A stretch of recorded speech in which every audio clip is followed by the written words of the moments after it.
बिस्मिल्लाहिर्रहमानिर्रहीम। अस्सलामु अलैकुम वरहमतुल्लाह। मैं हूं काशिफ महमूद और आप देख रहे हैं आसान वजीफ़ा ऑफिशियल। अल्लाह रब्बुल इज़्ज़त ने मसाइल के हल के लिए आका पाक सल्लल्लाहु अलैहि वसल्लम के ज़रिए हमें बहुत से अमाल सिखलाए हैं, लेकिन असल बेसिक चीज़ और बेसिक जो अमल है वो अमल वही है जो आका पाक सल्लल्लाहु अलैहि वसल्लम और सहाबा ने किया। हमारे मसाइल, हमारे वज़ाइफ के अंदर जो बेसिक सेटअप है उसमें पहला अमल है 2 रकात नफल हाजत की नीयत से पढ़ना, अगर आप महसूस सयाम में ना हो। और ये आका पाक सल्लल्लाहु अलैहि वसल्लम की ज़िंदगी से है। हज़रत खुदैफा रज़ी अल्लाह तआला अन्हु इरशाद फरमाते हैं कि आप सल्लल्लाहु अलैहि वसल्लम को जब कोई सख्त अमर पेश आता तो आप सल्लल्लाहु अलैहि वसल्लम नमाज की तरफ मुतवज्जे होते थे। उसके बाद अगला काम है दरूद पाक। कोई भी दुआ, कोई भी अमल कबूलियत के दर्जे पे तब पहुँचता है जब उसके शुरू और आखिर में दरूद पाक पढ़ा जाए। तीसरा अमल है अल्लाह रब्बुल इज़्ज़त का ज़िक्र करना। जब भी आप देखते हैं हम किसी बड़े के पास जाते हैं, हमें कुछ चाहिए होता है, हम उसकी पहले तारीफ़ करते हैं, उसके बाद अपनी हाजत रखते हैं। तो अल्लाह रब्बुल इज़्ज़त तो तारीफ़ के लायक ज़ात है। अल्लाह रब्बुल इज़्ज़त की अज़मत और बड़ाई को बोलना, अल्लाह रब्बुल इज़्ज़त के ज़िक्र के बाद अल्लाह रब्बुल इज़्ज़त की अज़मत और बड़ाई को बोलना, ज़िक्र करना, अज़मत बड़ाई को बोलना। अगर अज़मत और बड़ाई बोलना नहीं आता तो कम अज़ कम जो नेमतें अल्लाह ने अता फ़रमाई हैं उनका शुक्र अदा करना। ये हमारे वज़ाइफ का बेसिक सेटअप है। उसके बाद दुआ करनी होती है और आखिर में 3 मरतबा दरूद पाक पढ़ना होता है। अभी हम इंशाअल्लाह ज़िक्र करेंगे। अगर आप फ़र्स्ट टाइम इस अमल को आप मेरे साथ नफल पढ़े बगैर भी कर सकते हैं, नफल पढ़ के भी कर सकते हैं। दूसरी बात ये कि नेक्स्ट आपने 3 दिन सिर्फ इस अमल को करना है इंशाअल्लाह। वैसे थंबनेल पे जैसे मैंने अर्ज़ किया 15 सफ़र से पहले तो आप बाद में भी कर सकते हैं, लेकिन ये जो 3 दिन हैं, इन 3 दिनों के अंदर वैसे क्योंकि मुद्दत हर वजीफ़ा के मेरे सिर्फ 3 दिन होती है, 3 दिन में आप 3 दफ़ा, 6 दफ़ा, 9 दफ़ा, 12 दफ़ा, जितनी दफ़ा चाहें आप इस ज़िक्र को मेरे साथ कर सकते हैं। 2 मिनट से वीडियो को प्ले करके आपने मेरे साथ ज़िक्र दोबारा ज्वाइन कर लेना है जितनी दफ़ा आप चाहें। इंशाअल्लाह 3 दिन के अंदर अंदर आपका बड़े से बड़ा मसला हल होगा। कोई भी मसला आप उसके लिए दुआ कर सकते हैं। और अभी आपने मेरे साथ ज़िक्र करना है और उस ज़िक्र के बाद आपने अल्लाह रब्बुल इज़्ज़त की अज़मत और बड़ाई बोल के दुआ कर लेनी है, वो आपने ख़ुद करना है। अभी हम इंशाअल्लाह 3 दफ़ा दरूद पाक पढ़ के ज़िक्र करेंगे और आइए आगाज़ करते हैं। आखिर में 3 बार दरूद पाक पढ़ना भी ना भूलिएगा। सल्लल्लाहु अलैहि व आलिहि वसल्लम, सल्लल्लाहु अला सय्यिदिना मुहम्मद, सल्लल्लाहु अलैहि वसल्लम। आंखों को बंद कर लीजिए, सर को झुका लीजिए, ये ज़िक्र कीजिए। और बारिश का मौसम बना हुआ है, आप मंज़र भी देखिए और साथ मेरे ज़िक्र भी कीजिए। या जलीलु या अल्लाह, या जलीलु या अल्लाह, या जलीलु या अल्लाह, या जलीलु या अल्लाह, या जलीलु या अल्लाह, या जलीलु या अल्लाह,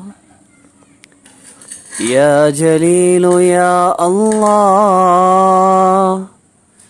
या जलीलु या अल्लाह, या जलीलु या अल्लाह, या अल्लाह, या जलीलु या अल्लाह, या जलीलु या अल्लाह, या जलीलु या अल्लाह, या जलीलु या अल्लाह, या जलीलु या अल्लाह, या जलीलु या अल्लाह, या जलीलु या अल्लाह, या जलीलु या अल्लाह, या जलीलु या अल्लाह, या जलीलु या अल्लाह, या अल्लाह, या जलीलु या अल्लाह, या जलीलु या अल्लाह, या जलीलु या अल्लाह, या जलीलु या अल्लाह, يا جليل يا الله يا جليل يا الله يا جليل يا الله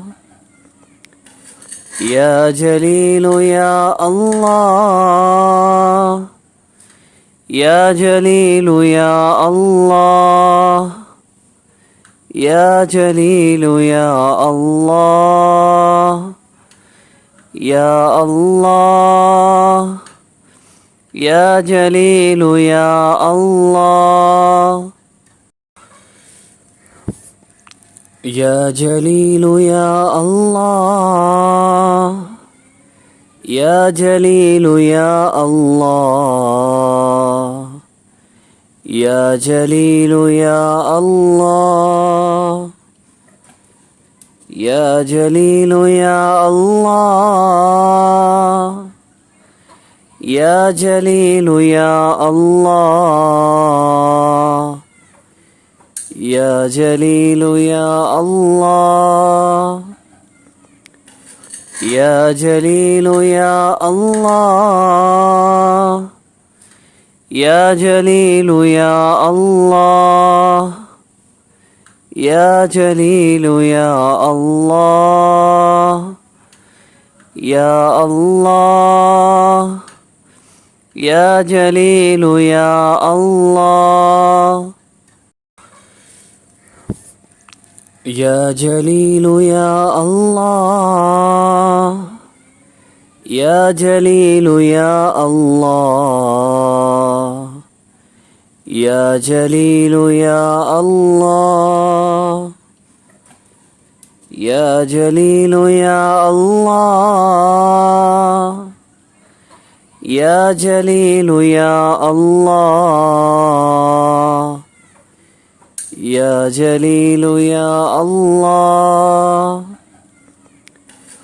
يا جليل يا الله يا جليل يا الله يا جليل يا الله يا الله يا جليل يا الله يا جليل يا الله يا جليل يا الله يا جليل يا الله يا جليل يا الله يا جليل يا الله يا جليل يا الله يا جليل يا الله يا جليل يا الله يا جليل يا الله يا الله يا جليل يا الله